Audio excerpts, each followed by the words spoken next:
protons, neutrons, electrons, smaller than that is quarks and gluons. All the wonderful variety that we see all around us is actually all made of the same stuff. It's just space-time, matter and energy, and even they are actually the same. When you study Einstein and stuff, you get down to the roots. This is what we study in physics. It's incredible. And it is like another message from God, signs of God all around us. So, the fact that creation is interlinked, the web of life, you see. And I'm sure many of you know these amazing facts, but it's worth mentioning them again. If the bee population, if bees disappeared, human beings would disappear. The scientists tell us, because bees, they cross-pollinate the flowers, etc., and that enables the plant world to survive, that enables the animals. So the whole food chain is dependent on these things. So our existence is related to the existence of the bee. And there is a chapter in the Quran, the Quran has 114 chapters, and one of them is named the honeybee, another one is named the ant, another is named the elephant. Spider. And the spider as well, yeah. Thank you. The cow, right, yeah. It's like the quiz. Name the animals. You know, I've just come from Greenwich, so we're talking about astronomy there, but don't get me started on that. Because then you'll be here all night if I start talking about astronomy. But, so when I think like this, you know, there are all kinds of facts like that. I once seen a documentary where it said it was small ticks or flies, which, you know, elephants depended on their existence, and the entire forest depended on those elephants as well. So in the end, the whole forest was dependent on these tiny ticks or flies. I mean, you have facts like that all around us. These are confirmed scientific facts. This is that unity in diversity, or the unity of creation we see all around us. So again, relatedly, by the way, I just have to say this. Before we had these Islamic TV channels, satellite channels, Muslims used to complain there's no Islamic channels. And I used to always say, yes, there are. The BBC, and National Geographic, and Discovery. Because for believers in God, the nature program we have in the BBC, we are really honoured and privileged to have people like David Attenborough and people. You saw the Planet Earth series, and that's just the latest. After 30 years of these fantastic nature documentaries. I haven't seen this film in the cinema called Earth, but it sounds well worth watching on the big screen. It's basically like Planet Earth, but on the big screen. The Power of the Planet, that series, which is on now on Tuesdays. It's superb. All of these give you a sense of the sacred, and the idea of wonder and majesty and beauty of the world. And again, the responsibility to look after it. And maybe you can watch some of the Islamic channels as well, including maybe when I'm on the program. But some of you know I do some of that. But there we are. Right. I'm going to, before I come to the poem actually, I almost forgot.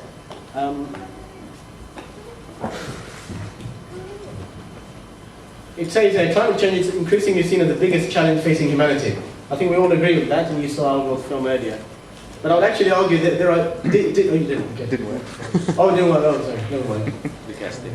Okay, right. Well, it's an inconvenient truth. I watched it on a flight. Right, which won't be on a flight. I watched it on... I never watch in-flight movies. But I noticed this was Al Gore, and I'd heard about this film, so for the first time in years I got the headphones and I watched it. Which reminded me, yes, flights is another one. You know, cut down on your flights, unnecessary holidays. And take the train rather than these cheap flights when you can. It's a difficult one because, you know, very few of us are angels and we all go against what we preach to a certain extent, unfortunately.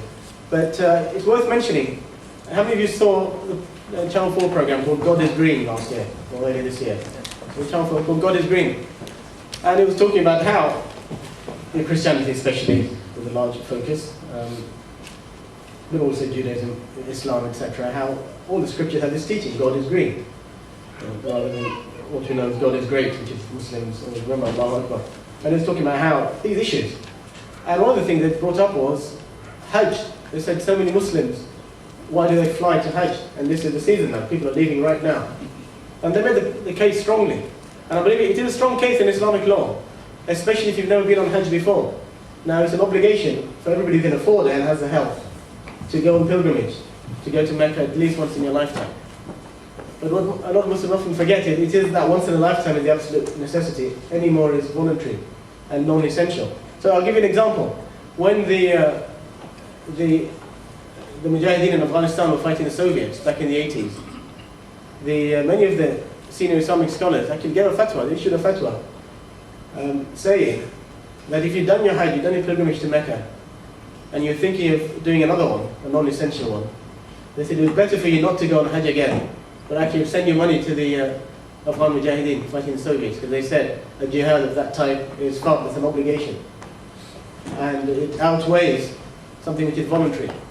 Right now, I'm not going to get into whether that jihad was a good or bad thing, and what it's become now, because people will start drawing parallels with Afghanistan and Iraq now. But the point is, that in Islamic law, it's recognized. It's all about priorities. And something which is non-essential, if you can do something better with that money.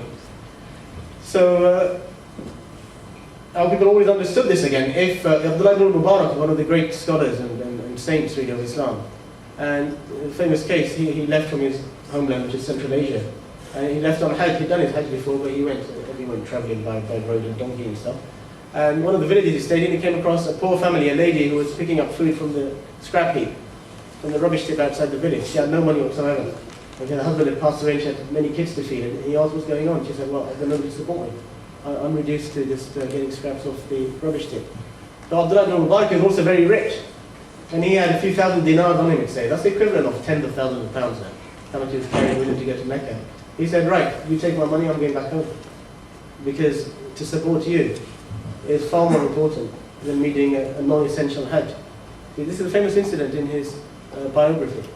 And he gave all that money, the equivalent of tens of thousands of pounds. Because again, he knew this is not wealth, this is not richness. Richness is your heart, your connection with God, spirituality. So, it is a plausible fatwa to say, if our Hajj flights are polluting the environment, then actually, in a sense, they're perhaps forbidden, or at least discouraged. You should try to go Hajj by road, or, I'm actually not going to give the fatwa on that subject, because we're getting into incredible trouble. But I'm just going to raise the issue, and it was a fair point made in that program. God is great. So I'm going to say these are great challenges, but there are deeper ones underlying them, which actually haven't changed. They are the human condition throughout history.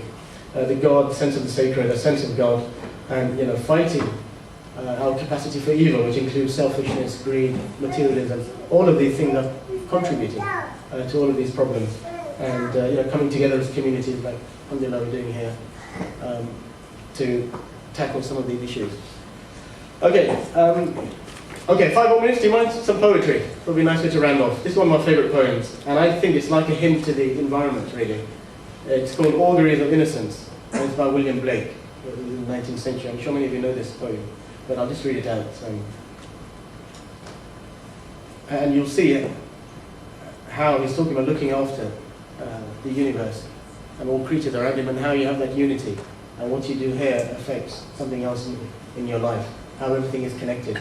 And then deep, this is one of the greatest mystical poems, and William Blake was one of the greatest English mystics.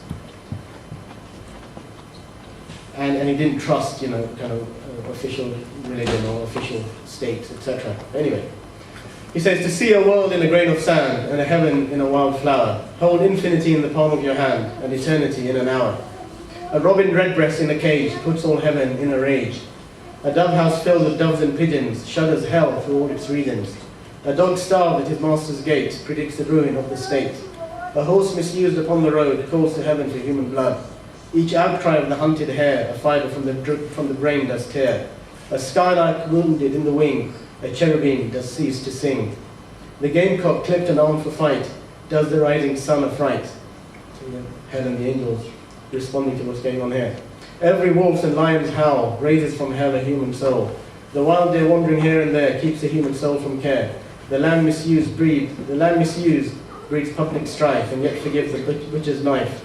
The bat that flits at close of eve has left the brain that won't believe. The owl that calls upon the night speaks the unbeliever's fright. He who shall hurt the little wren shall never be beloved by men. He who the ox to wrath has moved shall never be by woman loved. The wanton boy that kills the fly shall feel the spider's enmity. He who torments the chafer's sprite weaves the bower in endless night. The caterpillar on the leaf repeats to thee thy mother's grief. Kill not the moth nor butterfly, for the last judgment draweth nigh. He who shall train the horse to war shall never pass